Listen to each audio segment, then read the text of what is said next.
Sambit Patra.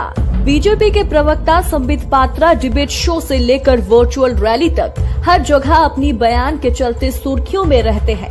Doctor Patra को अक्सर राहुल गांधी और असदुद्दीन ओवैसी पर हमला करते हुए देखा जाता है और अब संबित पात्रा ने असदुद्दीन ओवैसी के खिलाफ ऐसा कुछ कह दिया जिसके चलते सोशल मीडिया पर उन्हें खूब ट्रोल किया जा रहा है। जी हां, बीजेपी के प्रवक्ता संबित पात्रा ने एआईएमआईएम अध्यक्ष असदुद्दीन ओवैसी को मोहम्मद अली जिन्ना का अवतार बताया। इसे लेकर सोशल मीडिया पर कई लोग संबित पात्रा पर निशाना साध रहे हैं। दरअसल मंगलवार 7 जुलाई को संबित पात्रा ने तेलंगाना बीजेपी के मंच पर वर्चुअल रैली को संबोधित किया। वर्चुअल रैली में संबित पात्रा राम मंदिर, कश्मीर, कांग्रेस, नेहरू, जिन्ना के इर्द गिर्द ही बोलते रहे। अपनी स्पीच का वीडियो संबित पात्रा ने सोशल मीडिया में भी शेयर किया। संबित पात्रा ने कहा, जिस प्रकार गांधी जी ने कहा था पूरे देश को जोड़ना है, गरीब की आंखों के आंसू पोंछने हैं, हर तबके की खुशहाली के लिए काम करना है, उसी प्रकार देश के प्रधानमंत्री नरेंद्र मोदी भी काम कर रहे हैं। आपके राज्य में जिन्ना का अवतार हुआ है। यहाँ पर गुजरात में जिस प्रकार महात्मा गांधी ने देश को जोड़ने का काम किया था, जिस प्रकार महात्मा गांधी ने कहा था कि गरीबों की आंखों में से आंसू मिटाना है, जिस प्रकार महात्मा गांधी ने कहा था कि अगर गरीब आखिरी पंक्ति में लगा हुआ गरीब दुखी है तो भारत दुखी है, ठीक उसी प्रकार महात्मा गांधी के चरणों के पदचिन्ह पर चलते हुए वहाँ नरेंद्र मोदी जी आए।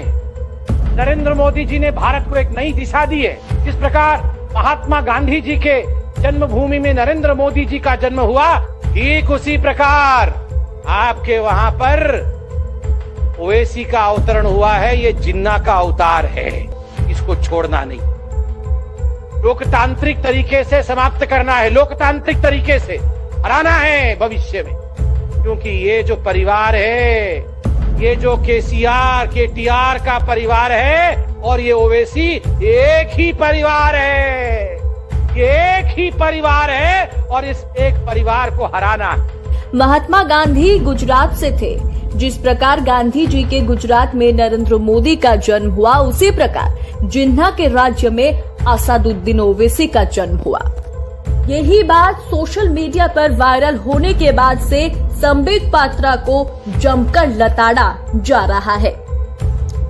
तो वहीं संबित पात्रा ने आगे कहा, ओवैसी जिन्ना का अवतार है, इसे छोड़ना नहीं है, इसे लोकतांत्रिक तरीके से समाप्त करना है। इसके आगे संबित पात्रा ने ओवैसी पर निशाना साधते हुए कहा, ये लोग राम मंदिर के खिलाफ थे, इनके वकील की इतनी हिम्मत कैसे हो गई कि उसने कोर्ट के अंदर ही राम मंदिर का नक्शा फाड़ दिया। किंतु ओवैसी जी की हिम्मत को देखिए, सुप्रीम कोर्ट के बयान के आने के पश्चात भी, सुप्रीम कोर्ट द्वारा राम मंदिर के वर्डिक्ट को सुनाए जाने के बाद भी उन्होंने सुप्रीम कोर्ट पे टिप्पणी की। उन्होंने कहा कि ये तो फेथ की जीत हुई है, ये तो विश्वास की जीत हुई है, फैक्ट तो हार गया।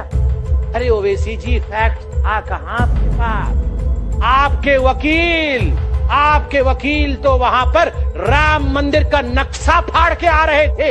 इनकी हिम्मत देखिए, कोर्ट में जाके राम मंदिर, भगवान राम मंदिर का नक्शा फाड़ रहे थे। और तो और ये कपिल सिब्बल और ये ओवैसी कोर्ट में जाके कह रहे थे, सुनवाई टाल दो 2019 के चुनाव के बाद कोर्ट में सुनवाई होगी। सुनो कपिल सिब्बल जी, सुनो सोनिया जी, सुनो ओवैसी जी, राम तभी प्रकट होते हैं जब माँ बेटे के एजेंटों में इतना दम नहीं है कि वो अवतरण को रोक सके, वो सच्चाई को रोक सके। हिम्मत इतनी थी कपिल सिब्बल की, कह रहे थे कि टाल दो राम की मंदिर की सुनवाई। और तो और सबसे बड़ी बात, अभी जब ये लॉकडाउन चल रहा था और मंदिर के लिए खुदाई हुई, आप सबने टीवी पर देखा, नीचे से शिवलिंग निकला, शिवलिंग, नीचे से भगवान की मूर्तियां निकली और ये पवित्र श्रावण मास चल रहा है। हर हर महादेव, हर हर महादेव, हर हर महादेव। राम मंदिर का इस पवित्र श्रावण महीने में कंस्ट्रक्शन शुरू होगा, निर्माण शुरू होगा। मंदिर के नीचे से जहां खुदाई हुई वहां शिवलिंग निकल रहा है। इससे बड़ा फैक्ट क्या चाहिए ओवैसी आपको? इससे बड़ा सच्चाई आपको क्या चाहिए? अब सवाल यही खड़ा होता है कि ये लोग का मतलब क्या है? क्या संबित पात्रा ये कहकर मुसलमानों पर उंगली उठा रहे हैं? सवाल ये भी उठता है कि वर्चुअल रैली में संबित पात्रा क्यों जीडीपी, रोजगार जैसे मुद्दों पर बात नहीं किया? क्यों संबित पात्रा हमेशा नफरत फैलाने की बात करते हैं? और सबसे अहम सवाल कि नरेंद्र मोदी अगर महात्मा गांधी का अनुसरण करते हैं तो वो गॉडसे की पूजा करने वालों के साथ क्यों खड़े हैं? क्या ये सारे सवालों का जवाब संबित पात्रा दे पाएंगे? ये पाकिस्तान का वजीर आजम से भी बोलना चाहूंगा। पाकिस्तान के वजीर आजम, आप हिंदुस्तान के मुसलमानों की फिक्र करना छोड़ दो, हमारे लिए अल्लाह काफी है।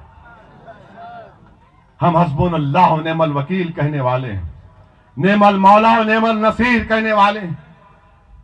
और पाकिस्तान के वजीर आजम झूठा वीडियो डालते, बांग्लादेश का वीडियो बना के इंडिया का बोलते। Mr. Khan, you worry about your own country. Mr. Khan, we would like to tell you, don't ever remember us. We have rejected the pagham, the message, the wrong theory of Jinnah. We are proud Indian Muslims, and till the day of judgment, inshallah, we will remain as proud Indian Muslims. No power on earth can take away my Indianness.